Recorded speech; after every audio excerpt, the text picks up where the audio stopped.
Kalau begini sudah masuk. Oke, baik ya. Iya, iya. Ya, assalamualaikum Mas Ibnu. Assalamualaikum.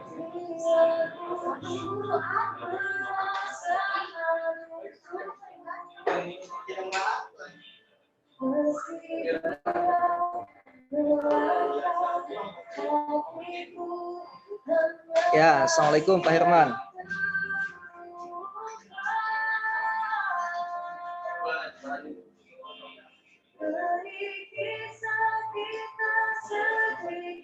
Ya, assalamualaikum. Waalaikumsalam. Oke, baik. Mas Ibnu, bagaimana kita mulai saja? Soalnya waktu kan? Tes, Mas Ibnu.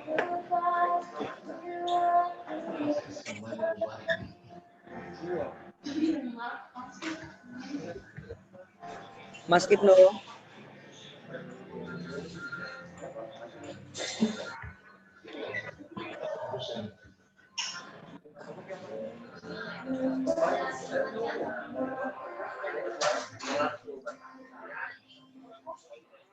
Ikut Ari ambil itu Sama Emmanuel. si bersih di sana.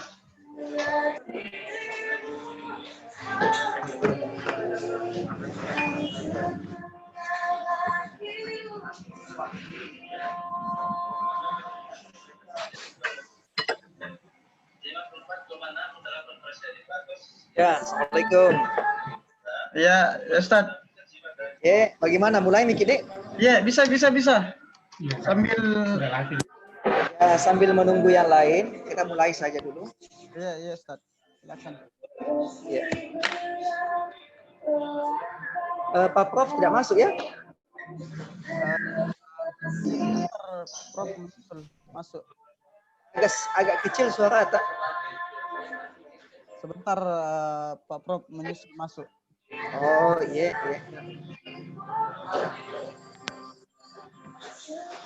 Ya, baik. Bismillahirrahmanirrahim. Assalamualaikum warahmatullahi wabarakatuh. Waalaikumsalam warahmatullahi Ya, wabarakatuh. selamat sore untuk wilayah Papua dan sekitarnya. Alhamdulillahirrabbilalamin. Assalatu wassalamu ala rasulillah wa ala alihi wa sahbihi ajma'in. Amma ba'du. Alhamdulillah, saat ini pada kegiatan CF-SIP 2020 kita akan memasuki pada panel session. Jadi pada panel session yang sore hari ini memiliki sebuah judul yang sangat unik, yaitu panel session on Muhammadiyah Papua. Ya, alhamdulillah di tengah-tengah kita sudah ada dua panelis, ya kan? Ada dua panelis. Adapun diagendakan sebenarnya ada 3 panelis di sini, namun yang sudah masuk ada 2 panelis. Panelis yang pertama yaitu Saudara Herman Tahang, Esos. Jadi beliau akan membawakan tentang dakwah Muhammadiyah melalui lembaga pendidikan di Kota Sorong. Adapun Saudara Muhammad Admin Firdaus, SAG MPD, beliau akan mencoba menilik mengenai segala tokoh-tokoh perintis Muhammadiyah di tanah Papua atau mungkin di Kota Sorong secara khusus. Baiklah, untuk mempersingkat waktu kita langsung serahkan kita persilakan kepada Saudara Herman untuk mempresentasikan topiknya mengenai dakwah Muhammadiyah melalui lembaga pendidikan Kota Sorong. Ya, kepada Saudara Herman, waktu dipersilakan.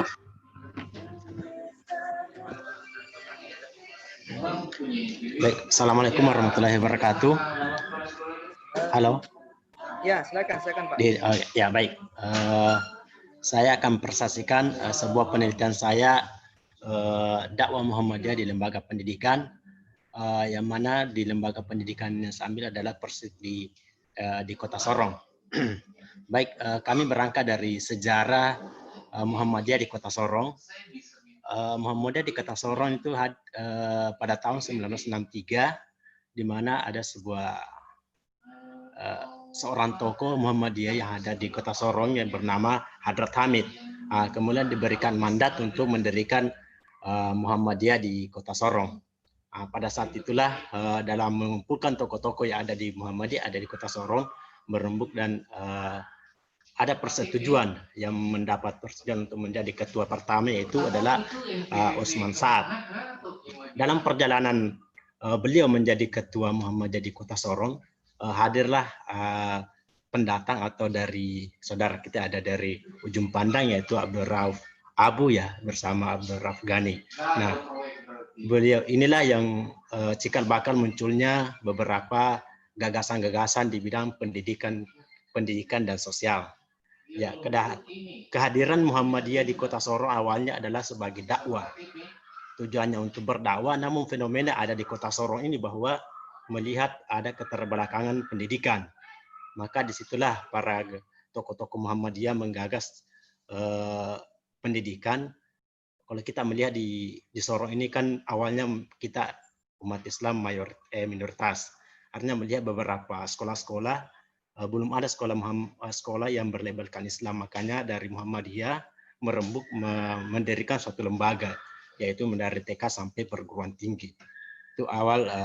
Kemudian dari implikasi dari penelitian saya, yaitu ada satu gerakan dakwah yang dilakukan Muhammadiyah di lembaga pendidikan. Kami di sini merangkul berbagai macam strategi, namun ada strategi yang dilakukan oleh Muhammadiyah di lembaga pendidikan, yaitu disebut dengan strategi taklim. Ya, strategi taklim ini dalam sebuah definisi adalah dilakukan secara formal, sistematis, artinya taklim dapat diterapkan dalam mitra dakwah, tetap berdasarkan kurikulum. Jadi strategi dakwah ini ada perencanaan secara formal, sistematis, kemudian ada kurikulum tertentu. Nah, kalau kita berbicara tentang kurikulum ini, maka kita melihat dari lembaga pendidikan Muhammadiyah. Ya, di lembaga Muhammadiyah ini, saya ulangi lagi bahwa strategi dakwah yang dilakukan Muhammadiyah, yaitu disebut dengan strategi taklim. Yaitu dalam temuan saya adalah strategi taklim, di mana di situ diterapkan lembaga pendidikan Muhammadiyah, ada kurikulum, kemudian ada perorganisasian. Nah, kita melihat dari beberapa kegiatan di lembaga pendidikan Muhammadiyah ada pengajian. Pengajian ini kan dilakukan seluruh lembaga pendidikan Muhammadiyah melakukan pengajian. Ada jadwal pengajian rutin, kalau tidak salah per bulan satu kali ya, per bulan satu kali. Kemudian di bidang pendidikan kemuhammadiyaan ada kurikulum Muhammadiyah sendiri, yaitu kemuhammadiaan.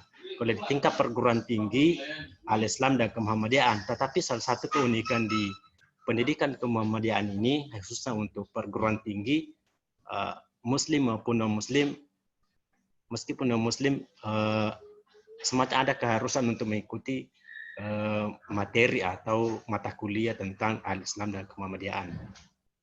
Kemudian strategi selanjutnya Muhammadiyah di lembaga pendidikan adalah keorganisasian, di mana di situ ada IPM di tingkat SD sampai SMA. Kemudian di tingkat mahasiswa ada Ikatan Mahasiswa Muhammadiyah.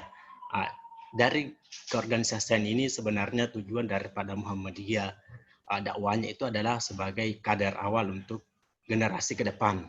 Itu yang dipersiapkan dari lembaga Muhammadiyah.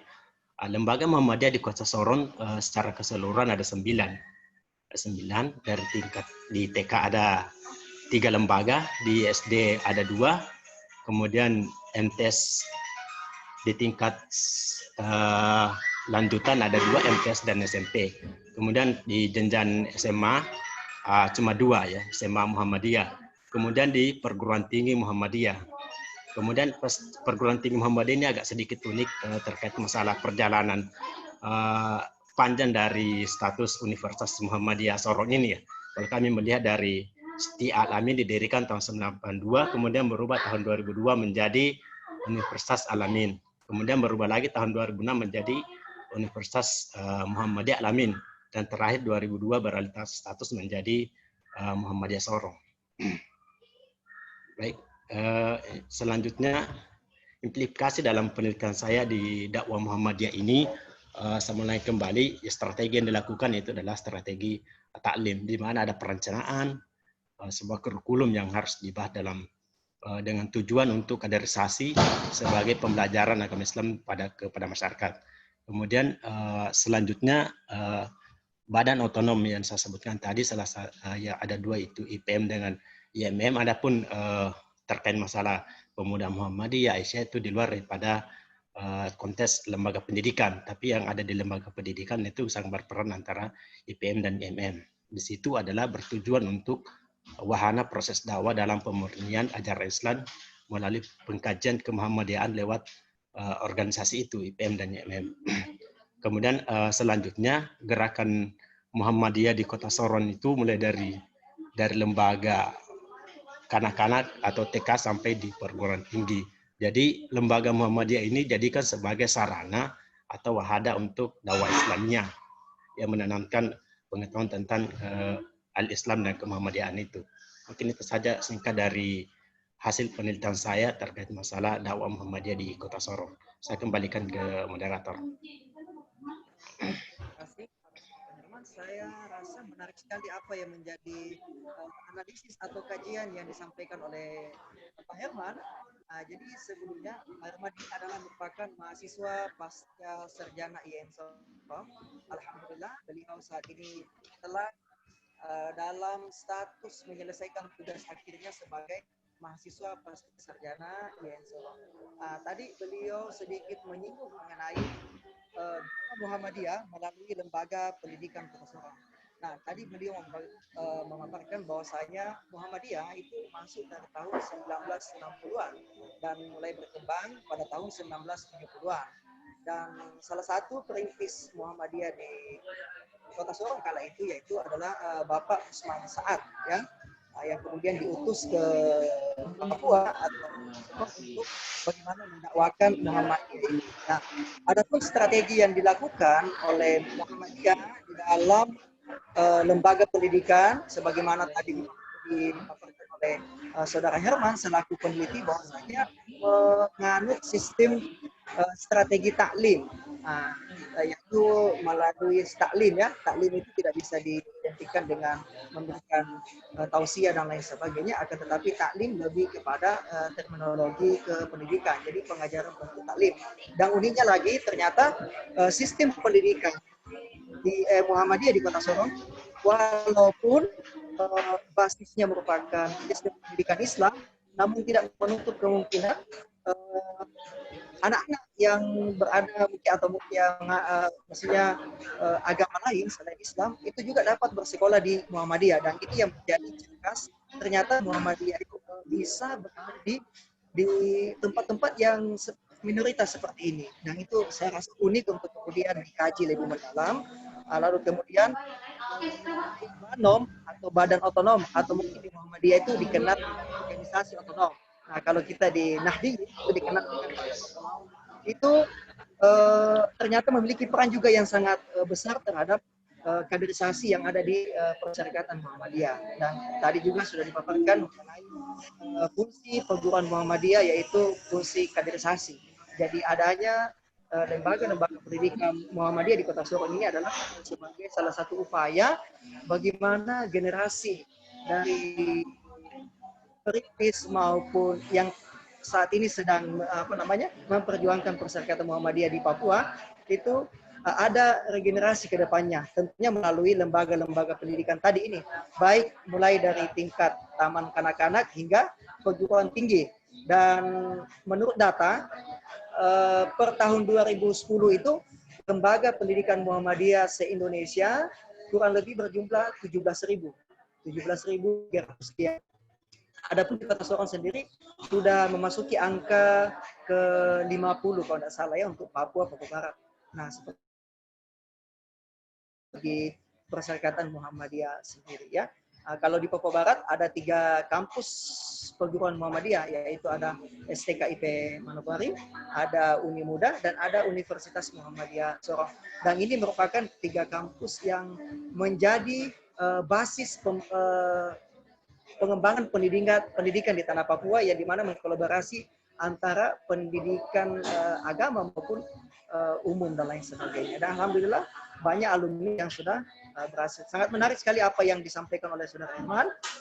Terima kasih.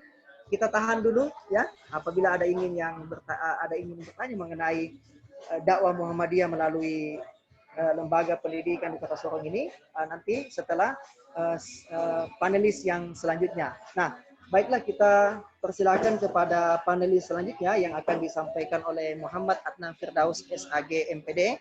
Nah, beliau ini adalah merupakan ketua Majelis Pendidikan Kader di Kota Sorong. Dan beliau saat ini juga sedang melanjutkan studi doktoral di UIN Sunan Kalijaga. Ya, kepada Saudara Adnan Firdaus, kami persilakan. Ya, makasih Pak Ruslan. Saya berapa menit nih anunya? Durasinya? 15 menit, Pak. 15 menit. Oke. Ya, paling lama 20 menit paling lama. Oke. Baik, terima kasih Pak Moderator, Pak Ruslan Rasid, SPDI MPD, kandidat doktor dari UIN Sunan Kalijaga, Yogyakarta. Izinkan saya menyapa semua teman-teman yang sudah hadir di ruang Zoom meeting pada sore hari ini. Mudah-mudahan Zoom meeting ini diberkahi Allah Subhanahu wa taala dan berjalan lancar, karena Sorong sendiri hari ini banjir ini. Cuma ya kita kan harus terlatih sebagai pejuang, jadi apapun alasannya, kondisinya kita harus tetap berkibar begitu. Baik, saya mungkin memulai dengan frame begitu. Saya lebih ingin membawa kita ke framing yang lebih luas gitu terkait Muhammadiyah secara umum dulu sebelum kita masuk ke Muhammadiyah secara khusus begitu. Karena tentu saja Muhammadiyah tentu saja lebih duluan. Ini bukannya Jumawa begitu, tapi fakta menunjukkan bahwa Muhammadiyah lebih duluan berdiri daripada NKRI 1912, dan tokoh-tokoh kunci di NKRI ini adalah sebagian besarnya, tidak menafikan komponen anak bangsa yang lain, juga adalah tokoh-tokoh Muhammadiyah seperti Jenderal Sudirman, kemudian yang merumuskan Piagam Jakarta juga banyak tokoh-tokoh Muhammadiyah, Ki Bagus Hadi Kusuma dan seterusnya. Kemudian tentu saja karena dakwah Muhammadiyah ini seperti yang dikatakan tadi oleh Mas Herman juga adalah dakwah kultur begitu. Ini yang harus saya nanti akan memaparkan dua framing yang berbeda antara Muhammadiyah Papua Barat dengan Muhammadiyah di Papua sana. Gitu nanti ada framing yang berbeda. Ini memang masih hipotesa awal karena kita belum launching penelitiannya.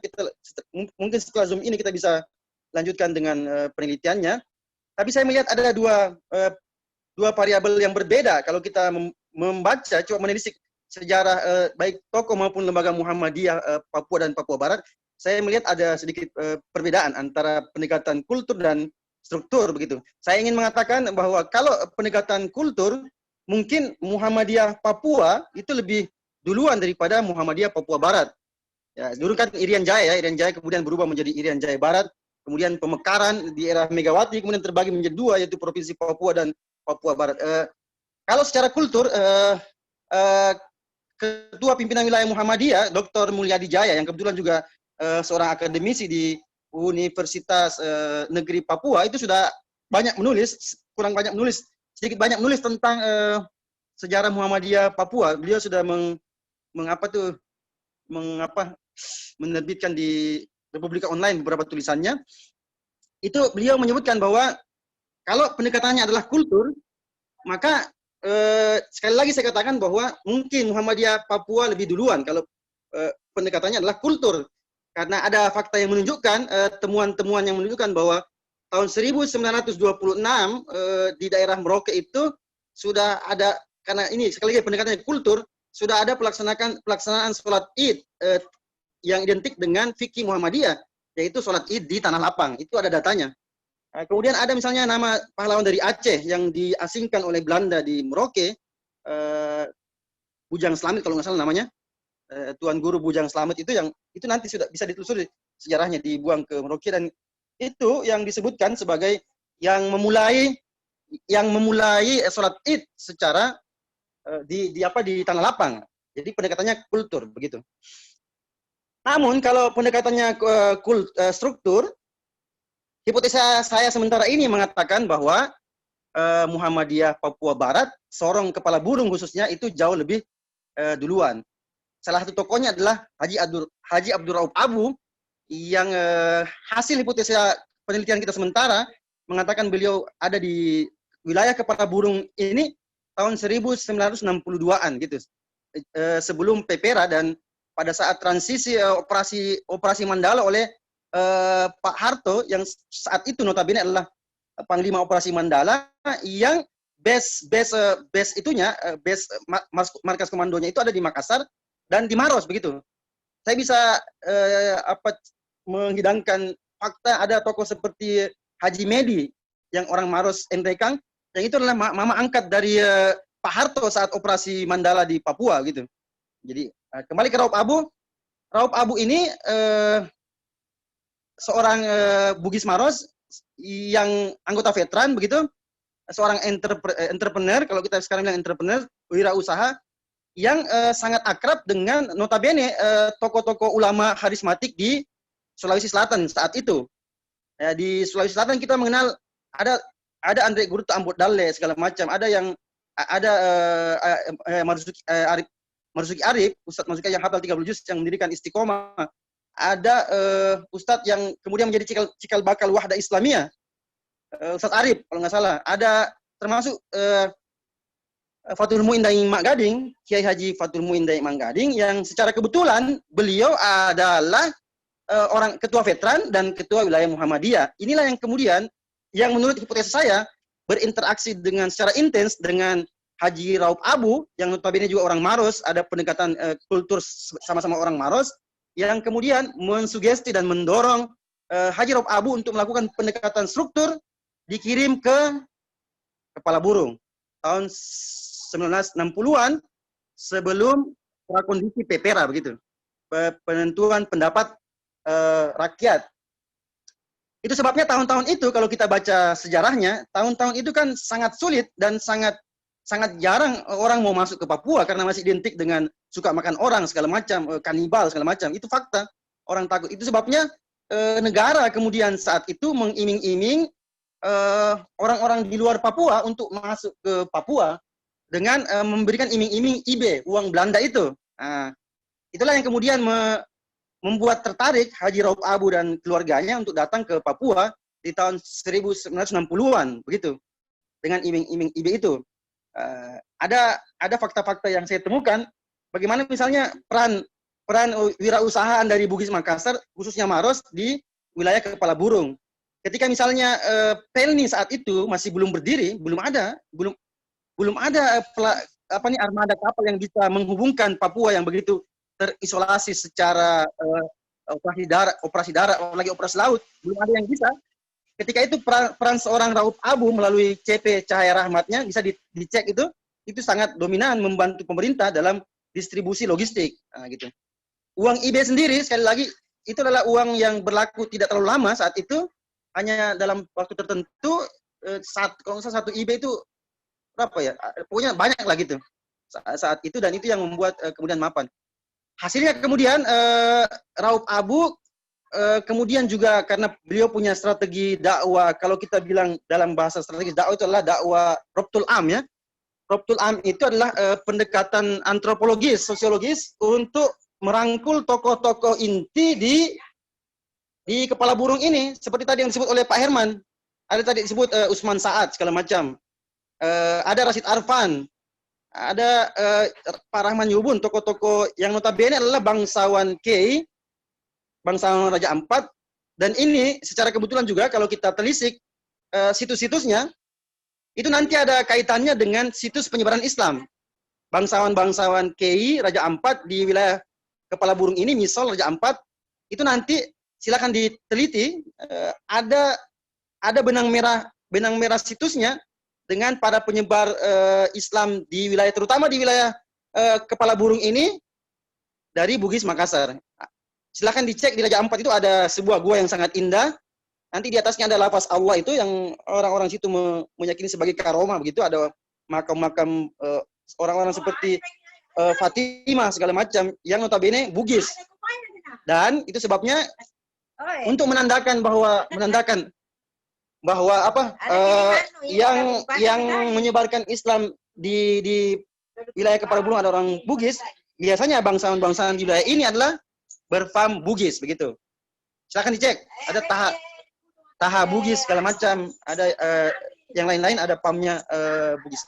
Sekali lagi ini dulu yang saya lemparkan ke hidangan para peserta Zoom sebagai pemantik. Sekali lagi hipotesis awal saya sebagai alhamdulillah saya pernah jadi wartawan majalah Islam Sabili, saya pernah menulis sejarah muallimin, tentu dengan gaya wartawannya bukan dengan gaya artikel ya. Terus saya buka aja ini ya. Ini buka aja. Saya juga pernah di edisi Sabili itu menulis sejarah tentang Kahar Muzakkar. Gitu. Saya 3 hari hampir 10 jam saya wawancara dengan salah satu tokoh kunci Kahar Muzakkar yaitu Mami Korea. Ada dokumennya itu. Jadi insya Allah saya agak berhati-hati lah kalau menulis sejarah itu. Artinya saya tahu pakem-pakemnya mana yang harus saya jaga secara proporsional dan proporsional. Sekali lagi demikian, saya sebagai anggota ketua Majelis Kadin Muhammadiyah mengatakan inilah sebagian dari pola dakwah Muhammadiyah, karena Muhammadiyah sejak dilahirkan oleh Kiai Haji Ahmad Dahlan tahun 1912 adalah dakwah Islam rahmatan lil alamin yang dari hulu ke hilirnya itu mendoktrin para petinggi dan kadernya itu untuk menjadi kader perserikatan, kader umat dan kader bangsa, dan itu yang kemudian juga dibumikan oleh tokoh-tokoh kunci seperti Rauf Abu dan teman-temannya, Usman Saad, Pak Mando, kemudian yang meneruskan perjuangan mereka melalui Yayasan Alamin, melalui SD Yapis Muhammadiyah, dan kemudian berkembang tadi menjadi perguruan tinggi. Saya kira ini sejarah yang bagus yang perlu kita rawat, dan silakan nanti Pak Ruslan mungkin yang jadi ketua tim sudah kalau memang mau ditelusuri itu sejarah. Sekali lagi ada 2 pendekatan, kultur dan struktur. Saya kira demikian Pak. Terima kasih. Mohon maaf. Assalamualaikum warahmatullahi wabarakatuh. Terima kasih kembali kepada kandidat Doktor Bapak Muhammad Adnan Firdaus SAG MPD. Baiklah, tadi mengenai tentang menelisik tentang tokoh-tokoh Muhammadiyah di Papua. Tentunya kalau kita ingin berbicara tentang tokoh Muhammadiyah atau mungkin Muhammadiyah secara umum, ada 2 hal yang harus kita ketahui dulu, yaitu kita bangun sebuah frame, sebuah tampilan dulu bahwasanya di situ ada 2 pendekatan, entah kita akan meneliti mengenai secara kulturalnya ataukah strukturalnya. Nah, kalau kita bicara mengenai kultural, tadi disampaikan oleh Bapak Adnan tadi, ternyata dari tahun 19 ya, tolong di-unmute dulu Bapak Solahuddin. Ya, di-unmute dulu ya. Kalau kita bicara masalah kultural, ternyata dari tahun 1926 sendiri Muhammadiyah sudah ada di Papua. Salah satu bukti historisnya adalah pernah dilaksanakan sholat Id dengan fikih Muhammadiyah kala itu di Merauke. Ya. Itu sangat data yang sangat bagus sekali. 1926 ke 1912, saya rasa waktu yang tidak begitu jauh dengan sejarah berdirinya Muhammadiyah sendiri di Kauman 1912. Dan ini merupakan data-data yang nanti akan kita sajikan dalam mungkin penelitian yang akan ditulis oleh Muhammad Adnan Firdaus. Adapun secara struktural, tentunya Muhammadiyah Irian Jaya Barat ini lebih dulu ya dengan dikirimnya tadi kedatangan Usman Saad maupun Rauf Abu sendiri. Nah, Rauf Abu ini alhamdulillah sudah ada tulisan mengenai Rauf Abu tentang Muhammadiyah itu diterbitkan di Malaysia. Ya, ditulis juga oleh saudara Adnan Firdaus dan teman-temannya.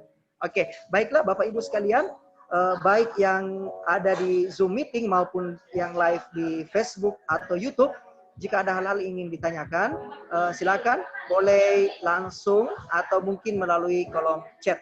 Dan jangan lupa, panitia telah menyediakan link presensi, silakan diisi Bapak Ibu, sudah ada di kolom chat. Oke, kita buka dulu 3 penanya awal. Boleh raise hand, boleh melalui kolom. Oke, silakan. Solahuddin. Ya, Solahuddin, ada yang ingin ditanyakan?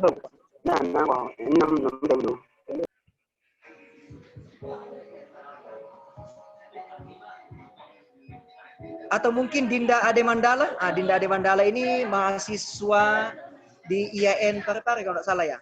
Ini pernah sama-sama di Malaysia juga kayak. Coba, ada yang ingin ditanyakan? Adinda, Ade Mandala?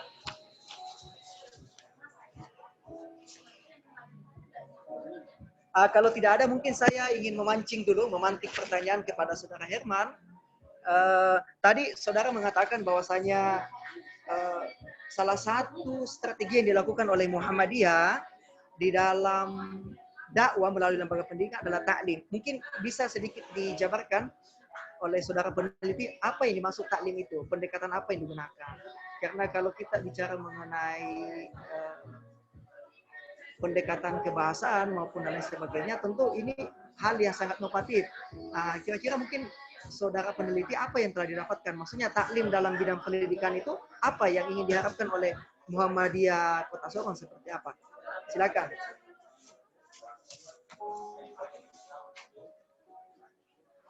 Ya, di mic-nya dulu Pak, mic-nya diaktifkan dulu. Baik, kita berangkat dulu dari strategi taklim. Sebenarnya kan ada berbagai macam hal ya, ada tilawah, kemudian ada taksia. Tetapi kalau kita melihat dari sisi gerakan dakwah yang dilakukan Muhammadiyah lembaga pendidikan, relevan dengan dakwah strategi, yaitu disebut dengan taklim. Taklim ini kan ada sebuah perencanaan, ya, kemudian ada pengajaran, kemudian ada kurikulum di dalamnya. Jadi ada sebuah sistem manajemen. Itu strategi taklim. Strategi taklim, manajemen, kemudian ada mengajarkan. Dakwah itu kan mengajarkan. Ya, di sini mengajarkan ada beberapa definisi. Salah satu pendapat dari Muhammad Fathul Fuluk itu mengatakan bahwa mengajarkan itu melalui lembaga pendidikan.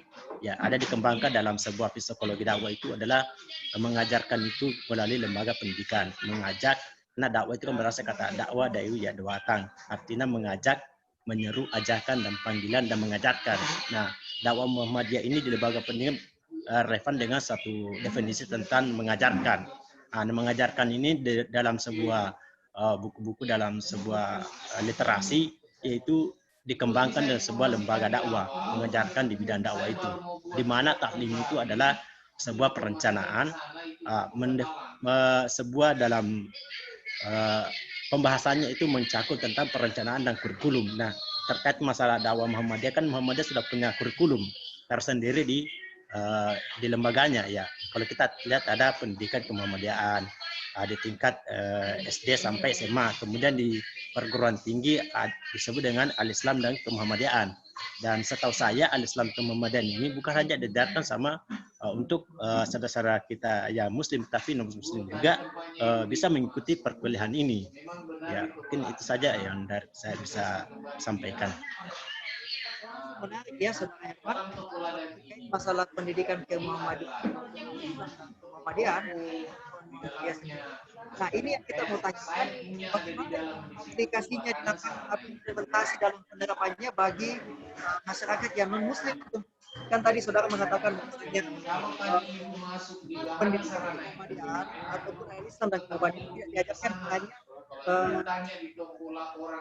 siswa atau mahasiswa yang Muslim saja. Ini juga bagaimana itu Pak?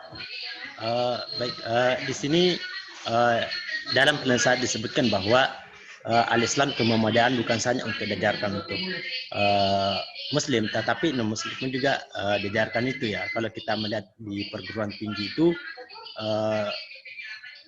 di perguruan tinggi artinya bahwa itu kan kalau kita berbicara tentang Islam, kan kita berbicara tentang rahmatan lil alamin. Siapapun bisa diajarkan, kan begitu, tanpa melihat latar belakang daripada agama atau suku dan agama atau ras lah, seperti itu. Karena tujuan dakwah itu bagaimana menyampaikan ajaran-ajaran. Nah, di sini kan pendidikan Al-Islam Kemuhammadiyahan kan bukan untuk menjustimasi persoalan-persoalan, tapi bagaimana menjawab tantangan-tantangan, tapi berdasarkan Islam, seperti begitu. Jadi kan materinya secara umum seperti itu. Jadi di sini kan tidak ada doktrin untuk memasukkan orang ke Islam, tapi bagaimana memperkenalkan Islam kepada saudara kita yang non-Muslim, seperti itu. Karena kita kan biasanya dakwah itu identik dengan sama-sama seagama begitu, tapi ke dalam dakwah itu adalah bagaimana mengajak kepada orang lain, artinya memahami itu, seperti itu. Bagaimana orang lain mengenal tentang Muhammadiyah kalau kita tidak mengajarkan kepada, memberitahukan kepada orang lain. Makanya disitulah disebut dengan dakwahnya Muhammadiyah lembaga pendidikan, memberikan informasi-informasi tentang Islam melalui kurikulumnya itu, kurikulum Muhammadiyahan itu. Itu saja Ustaz. Saya kembalikan ke Ustaz. Ya. Ya, saya rasa apa yang menjadi penelitian Saudara Herman. Ya, Bapak Ibu silakan jika ada yang ingin ditanyakan. Alhamdulillah kita sudah 2 topik tadi ya mengenai Muhammadiyah Papua. Topik pertama mengenai pola dakwah gerakan Muhammadiyah melalui lembaga. Kemudian adalah yang kedua adalah topik mengenai tokoh-tokoh Muhammadiyah di Papua di era perintisan. Oke, silakan. Ya, menunggu pertanyaan baik di Facebook, kolom chat maupun raise hand. Silakan Bapak Ibu untuk mengisi absen yang telah di-share oleh panitia di kolom chat.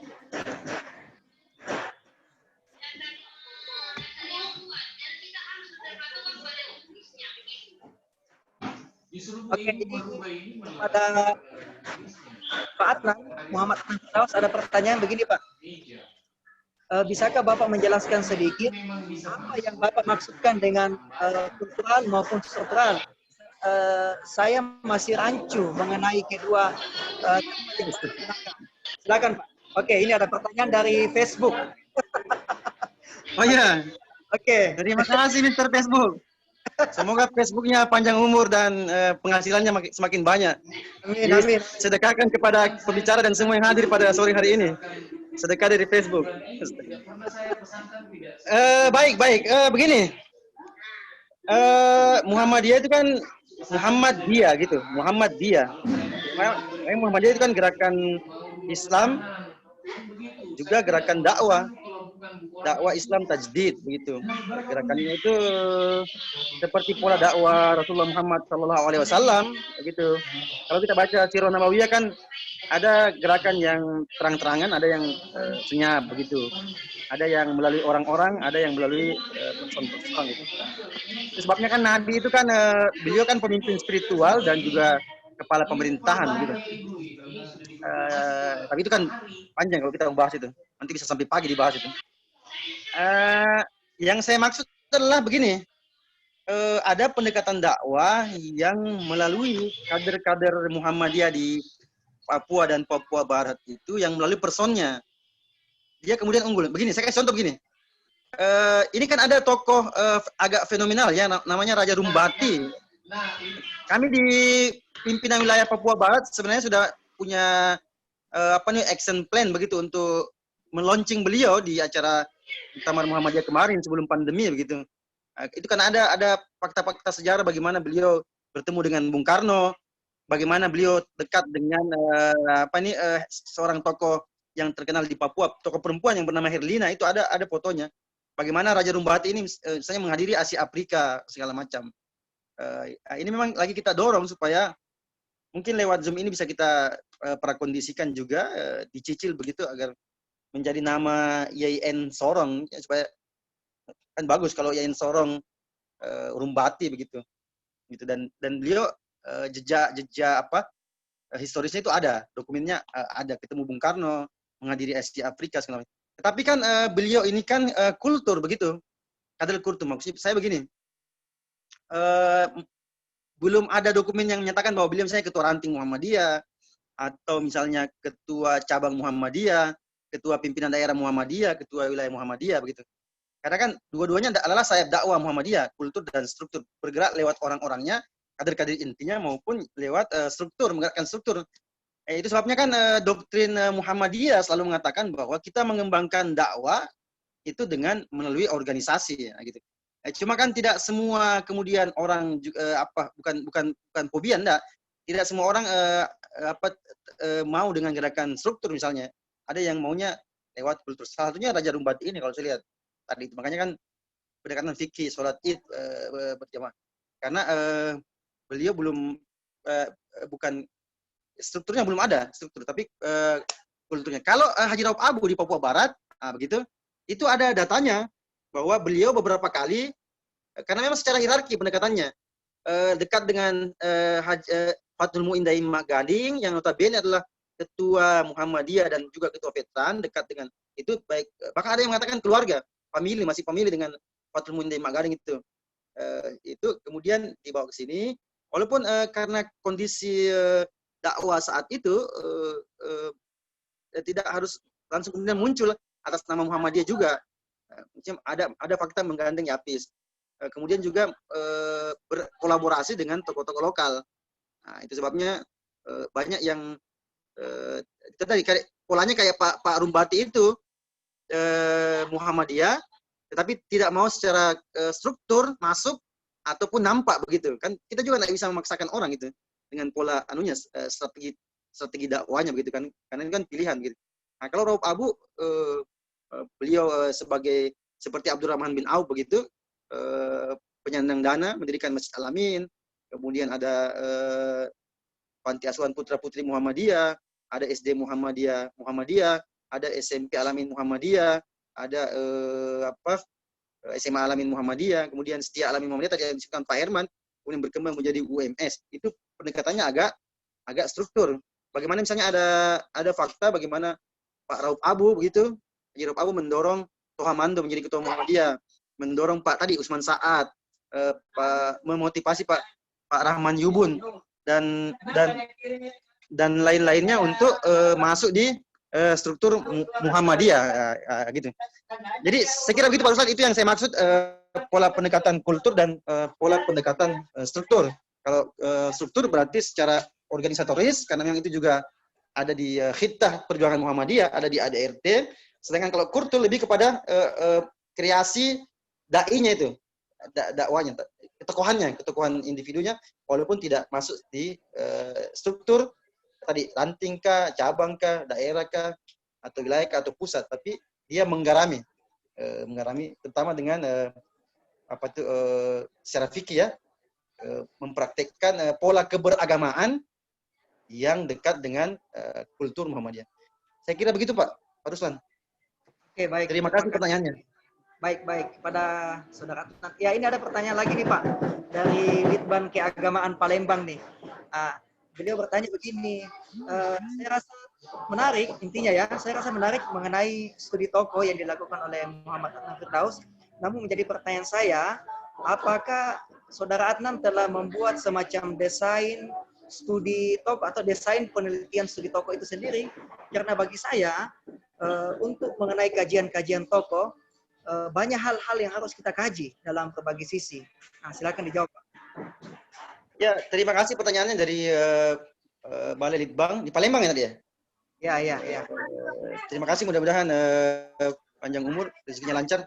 Itulah yang membuat kami sekarang lagi bersama Pak Ismail Weke, mohon peserta Zoom mendoakan mudah-mudahan ini sebenarnya bukan proyek sih, ikhtiar kita. Apa kita punya impian, ini bukan proyek sebenarnya, impian begitu. Lewat Pak Ismail Weke juga, Pak Prof Ismail Weke dengan teman-teman yang lain, dengan Pak Mulyadi Ketua Pimpinan Wilayah Muhammadiyah yang juga notabene adalah akademisi juga, dosen juga begitu. Kita sudah ada action plan untuk membentuk tim peneliti juga tim penulis. Memang impian agak besarnya adalah ensiklopedia begitu. Itu yang agak besar ya, itu yang high. Tapi nanti itu ensiklopedia yang merangkum lembaga-lembaga umat, tentu saja tidak hanya Muhammadiyah include di dalamnya, juga tokoh-tokohnya, ensiklopedia gitu. Tapi nanti kita cicil-cicil lah, karena ini sangat big proyek kalau itu ensiklopedia. Tapi di internal kami di Muhammadiyah, kami fokus dulu di lembaga Muhammadiyah dan tokoh-tokohnya, karena tentu saja Muhammadiyah kan adalah aset umat dan notabene juga aset bangsa gitu. Kalau napaktilas sejarah Muhammadiyah dan tokoh-tokohnya itu bisa diendus oleh para peneliti, para penulis, tentu saja itu juga berarti menyelamatkan tapal batas perjuangan dakwah dan umat. Dan tidak itu saja menurut saya juga dalam tanda petik menyelamatkan tapal batas perjuangan isu-isu integrasi Papua ke Indonesia. Tema itu babnya lain ya. Itu panjang lagi kalau kita mau bahas itu. Nanti topiknya tentang disintegrasi. Bagaimana kalau ada kajian strategis, bagaimana hipotesa saya sementara memang ada pengkondisian supaya kita punya tokoh-tokoh ini masuk gitu.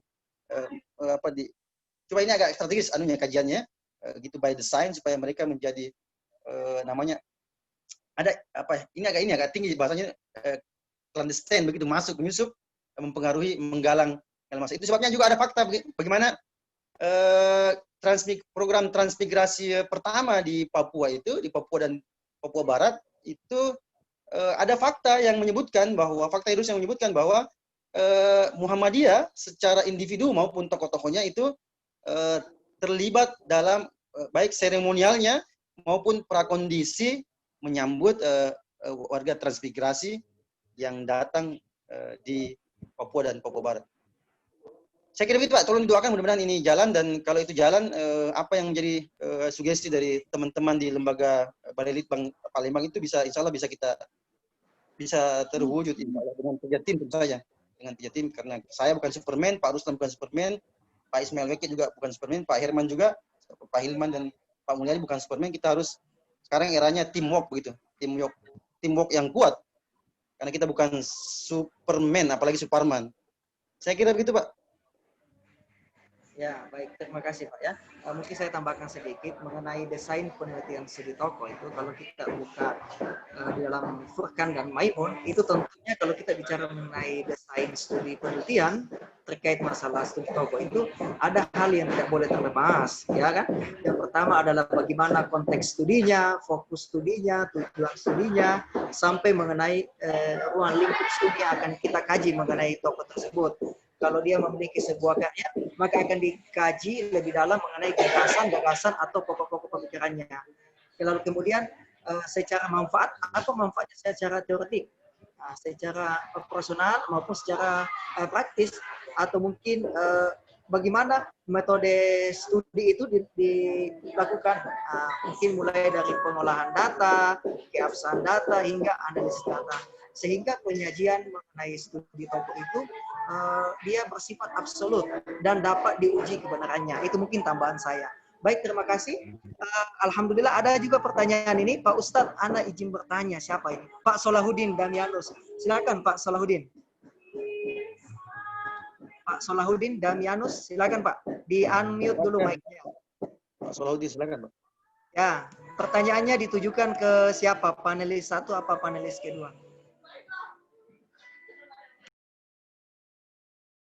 Ya, Pak Salahuddin, mic-nya Pak, diaktifkan dulu. Assalamualaikum warahmatullahi wabarakatuh. Waalaikumsalam warahmatullahi wabarakatuh. Bapak, sebelumnya saya ingin bertanya. Ya, Silakan. Ya, silakan Pak Solah. Yang kerajaan masuk ke Indonesia ke abad ke-3 atau abad Masehi ke-10 gitu, ke-7 masuk ke Islam, masuk ke Indonesia gitu. Terus yang menyebarkan ke Islam di Papua Muhammadiyah itu sejak kapan pas Indonesia sudah kemerdekaan atau sebelum kemerdekaan gitu? Bugis masuk gitu ke Islam, ke pedalaman gitu Bapak. Melalui Yayasan Muhammadiyah Bugis begitu Bapak. Mohon jelaskan. Oke, dari pertanyaannya saya rasa ini ditujukan oleh Muhammad Adnan Firdaus. Silakan Pak. Tadi apa ya anunya? Apa? Beliau menanyakan Kata kuncinya. kata kuncinya adalah sejak kapan Muhammadiyah itu masuk di tanah Papua, ya kan? Apakah kemerdekaan atau pasca kemerdekaan? Lalu kemudian mungkin digali lagi monumen-monumen atau histori-histori yang mengatakan bahwasanya apa yang disampaikan oleh Bapak itu benar adanya begitu. Mungkin. Oke. Ya. Ini karena Zoom meeting hari ini mendadak ya, saya bahan bacaan saya tadi belum terlalu banyak, tapi saya sudah tadi temukan itu 1926 itu. Silakan nanti dibuka aja, Mas Salahuddin buka aja di Google, itu ada tulisannya Pak Mulyadi di Republika online itu ada. Jadi ada penyebar Islam dari Aceh yang sekali lagi dibuang oleh Belanda di Merauke, lalu Ya. bikin masjid, berdakwah, mempengaruhi orang lokal, lalu sholat id, memulai sholat id di lapangan, dan itu kan identik dengan fikih Muhammadiyah, karena silakan diteliti secara mazhab, di mana-mana orang Muhammadiyah itu memulai itu sholat id. Kalau yang tentang Islam masuk di Papua dan Papua Barat itu babnya lain lagi, dan itu sudah dikaji oleh orang-orang seperti Tony Wanggai. Ada kemarin siapa tuh yang sosiolog itu sudah dikaji dan sudah ada bukunya. Ini kita lebih spesifik tonggak sejarah Muhammadiyah baik secara kultur maupun struktur di Papua dan di Papua Barat. Dokumennya ada, cuma ini kan baru kita semi launching namanya nih. Zoom ini kan semi launchingnya begitu. Pak Solahuddin doakan mudah-mudahan ini terfollow up. Amin, amin. Ya, barakallahu fiik. Begitu. Amin. Barakallah. Akhi, syukuran ya. Ya, barakallahu fiik. Mumtaz. Ya. Oke. Ya. Salah. Saya kira itu Pak Juan. Ya. Biasa ya. Terima kasih kepada Pak. Oke, ini pertanyaan selanjutnya ditujukan ke Pak Herman. Pak Herman. Ya, ada pertanyaan Pak mengenai Ya, pasti Budi Sorong, tolong singgah ketemu saya Kak. mengenai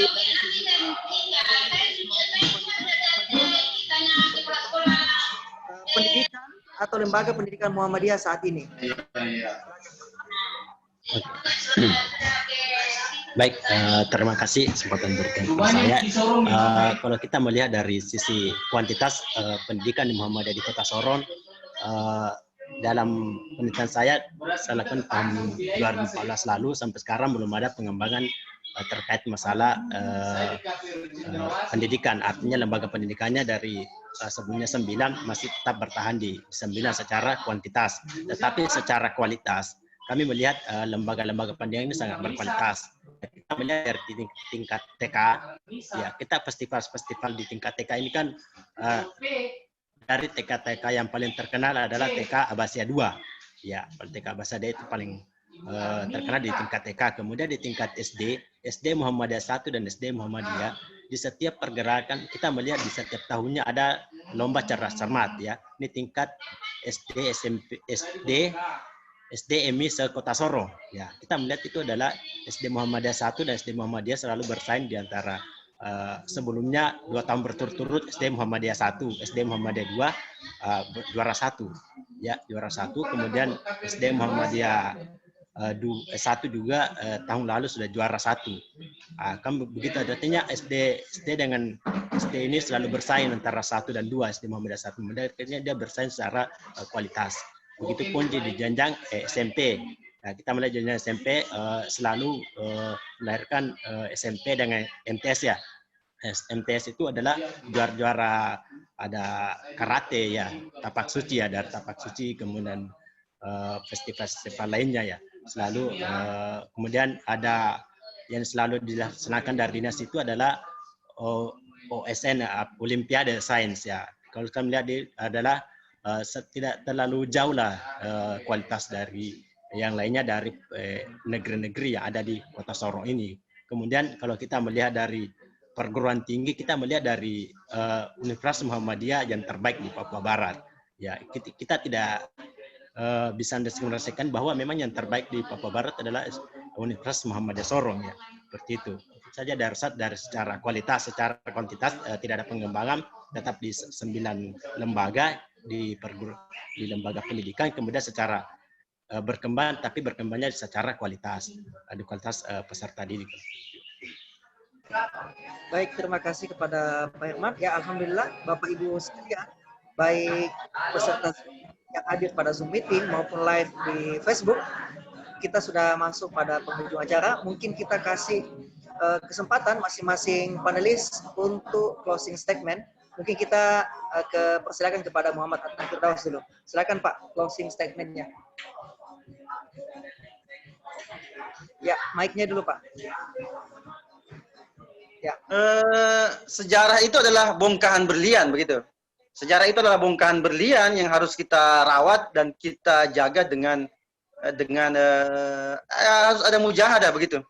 Begitu, karena jangan sekali-sekali melupakan sejarah supaya nanti tidak timbul fitnah, subhat, dan juga pahlawan-pahlawan kesiangan begitu. Itu sebabnya sekali lagi mari kita rawat sejarah Muhammadiyah Papua Barat dan tokoh-tokohnya ini dengan eufor yang profesional, sehingga kita bisa mematok patok-patok ini dengan dokumen yang bagus. Karena sekali lagi merawat Muhammadiyah adalah merawat Islam di Papua adalah merawat Indonesia. Assalamualaikum warahmatullahi wabarakatuh. Ya, waalaikumsalam. Baik, terima kasih. Selanjutnya Pak Herman, silakan Pak. Terima kasih. Sebagai closing saya bahwa dakwah itu butuh strategi. Kenapa? Bahwa segala sesuatu yang kita lakukan penuh dengan strategi, maka ibaratkan sebuah penembak itu kalau butuh strategi berarti kan jitu ya. Seperti itu artinya bahwa dari beberapa strategi yang kita lakukan, maka melahirkan sebuah metode-metode apa yang harus kita lakukan. Karena ke dalam dakwah itu kan melihat dari sisi apa yang terjadi pada Mada'u, artinya bahwa masyarakatnya kita. Jadi putus strategi itu, kemudian melahirkan sebuah metode. Mungkin dari saya bahwa strategi itu sangat penting dalam sebuah gerakan dakwah.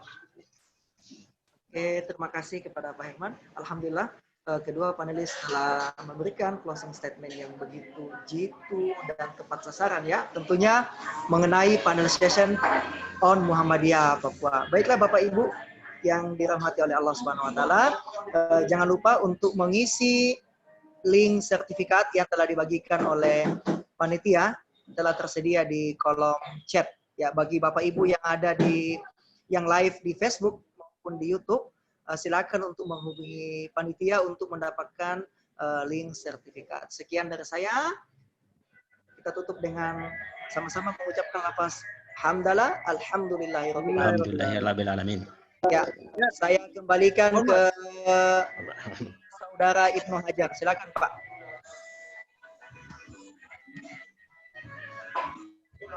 Silakan Pak Ibnu. Ya, terima kasih Pak Ruslan, Ustaz Ruslan, dan para presenter telah memaparkan bagaimana Papua, dakwah di Papua. Saya kira saya cukup.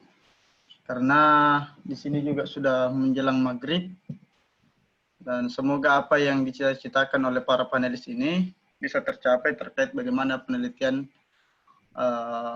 Muhammadiyah, terkait Muhammadiyah, perjuangan Muhammadiyah di Papua. Baik Papua secara keseluruhan, bukan hanya di Papua Barat atau Papua bagian mana. Intinya bagaimana dakwah di Papua, khususnya di Muhammadiyah, perjuangan Muhammadiyah bisa tercapai dengan baik. Itu saja yang dapat saya sampaikan. Terima kasih pada moderator. Saya dengar Bapak Ruslan, kandidat of doktoral, dan Bapak Bapak